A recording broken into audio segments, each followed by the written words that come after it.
Hey everybody, it's Corona story time again. I'm going to read a brief passage from one of my favorite books from 2019, An Ocean of Minutes by Tia Lim. And what you need to know about this book is it's science fiction that's set in 1981 and 1993. September 1981. People wishing to time travel go to Houston Intercontinental Airport. At the orientation, the staff tell them that time travel is just like air travel. You even go to the same facility. People used to be apprehensive about airline travel too. But when you arrive at the airport, it is not the same at all. Before you can get within a mile of the terminals, you reach a bus stop moored at the edge of a vast concrete flat, where you must leave your vehicle and ascend a snaking trolley, like the ones they have at the zoo. A quarantine taxi makes its way to that lone bus stop, the airport appearing through a million chain-link diamonds. The driver is encased in an oval of hermetically sealed plexiglass. In the back seat, Frank is wearing a yellow hazmat suit. The color marks him as infected. Now is the time for last words, but Polly's got nothing. Frank keeps nodding off and then snapping awake, stiff-spined with terror, until he can locate her beside him. We can still go back. He's been saying this for days. Even in his sleep, he carries on this argument, and when he opens his eyes, he moves seamlessly from a dream fight to a waking one. Already his voice is far off, sealed away inside his suit. She pulls his forehead to her cheek, but his mask stops her short. They can only get within 3 inches of each other. The suit rubs against the vinyl car seat and makes a funny, crude noise, but they don't laugh. Polly would like to breathe in the smell of Frank's skin one last time. A smell like salt cut with something sweet, like when it rains in the city. But all she gets is the dry smell of plastic. The news outlets went down weeks ago, but that didn't stop the blitz of ads for the Rebuild America Time Travel Initiative. Billboards painted on buildings, posters wheat-pasted over empty storefronts, unused mailboxes stuffed with mailers.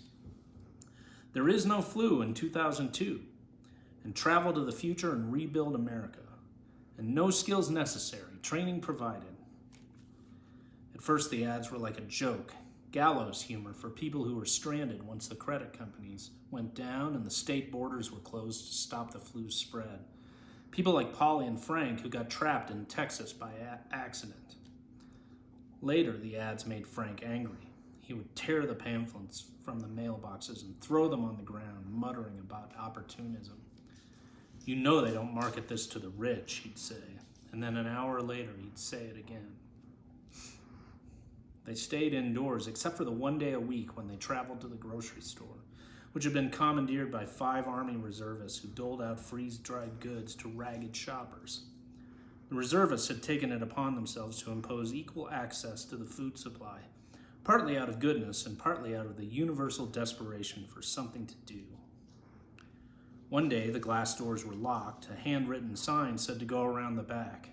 The soldiers were having a party.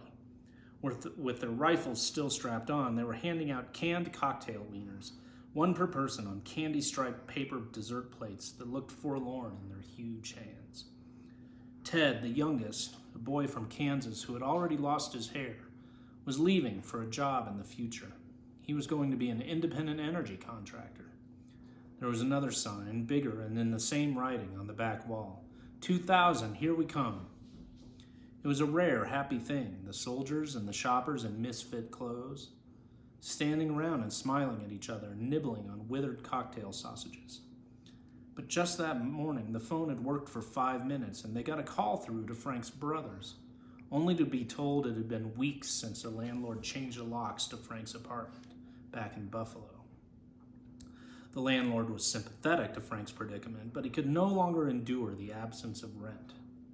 "But what about my stereo?" Frank had said. "What about my records? What about Grandpa's butcher knife?" His voice was small and then smaller as he listed off everything that was now gone. Frank was usually the life of the party, but that afternoon behind the grocery store, he picked on a pinch-faced woman, muttering at her. Why don't they stop the pandemic then? If they can time travel, why don't they travel back in time to patient 0, stop him from coughing on patient 1? They tried, the woman spoke with her mouth full. The earliest attainable destination date is June of '81, 7 months too late. What? Why? How can that be? This clumsy show of anger was new. Frank was normally charming. He was the one who did the talking. Later, his sudden social frailty would seem like a warning of the sickness that arrived next. It unsettled Polly, and she was slow to react.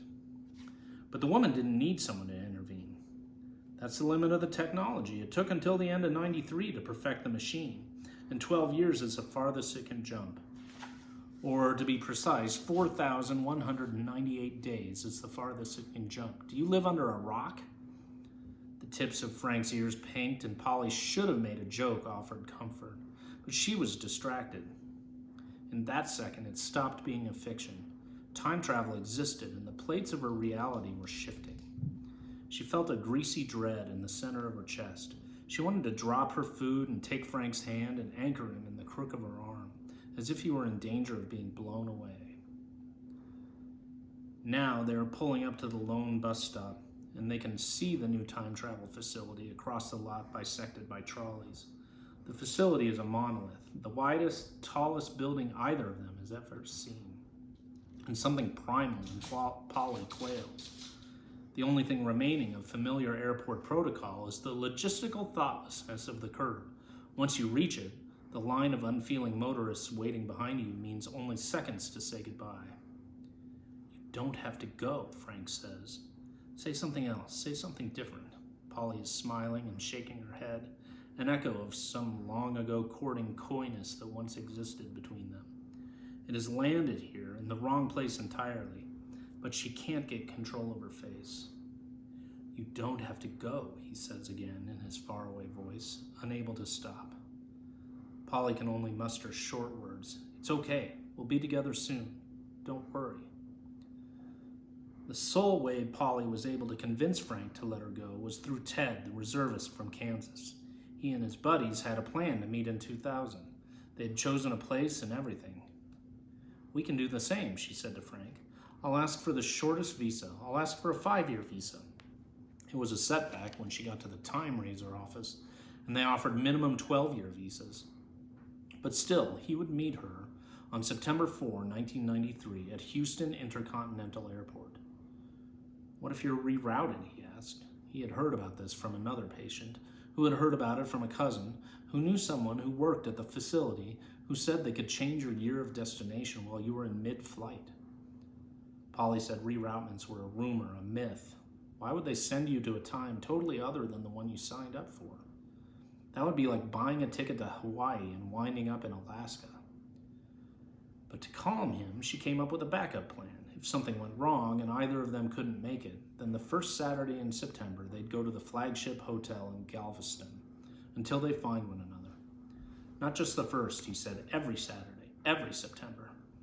This was overkill, a lack of good faith, but he was distraught, so she gave in. And if the Flagship Hotel is gone, they'd meet in the beach by its footprint. Even if between now and '93, aliens invade and the cities are crumbled and remade, the land will still end where the sea begins at the bottom of 25th Street. Still, he is not satisfied. He puts his head back. His skin is so gray and drawn that it looks about to flake off, and it's as if the brown is fading from his hair. When Polly speaks again, it sounds like when she is drunk and trying to conceal it, enunciating each of her words, a single phrase requiring maximal concentration. If I don't go, you will die. You'll be gone 12 years. When you come back, I'll be 40. The set of comforts she repeats to herself have become like the chorus to a song. Men age well. I'll still be young. We can still have a baby. But now her face, her throat, and her lungs flush with hot, hideous panic, like water rising over her head. She grabs the inside of his upper arm so hard that she can feel his flesh give way, even through all the sealed layers. You meet me on the other side. We'll see each other there. He yelps and tries to pull away, but she won't let go. We can still do the things we talked about. They will get back to Buffalo. They will eat meatballs at Polly's favorite restaurant on Seneca Street. They will push their bed under the window, and every night after dinner, they will lie there and chat with their feet pressed against the cool wall. They will have a baby with curly hair, a warm, happy weight in his arms, kicking her chunky legs. But Polly can't say this out loud and expose it to a jinx. She wills him to know what she means through only the pressure on his arm, as if transmission requires just touch. His face swims in the fog of his suit. He smiles. He's got her pictures in his mind. One car behind them honks, then others join in. The voice of their driver, made tinny by the intercom, says, "You gotta go." They squeeze each other's hands so hard the skin of his suit bites the web between her fingers, and there is no way they can touch skin to skin. And the seat of her heart falls away, and so does her resolve. She says over and over, "Don't forget about me." And she tries to memorize his shape, but there is no more time. All the cars honk like the end of days. As soon as the car door opens, she is taken to decontamination, and they do not get to wave goodbye. Thanks for tuning in. Hope you have a good weekend.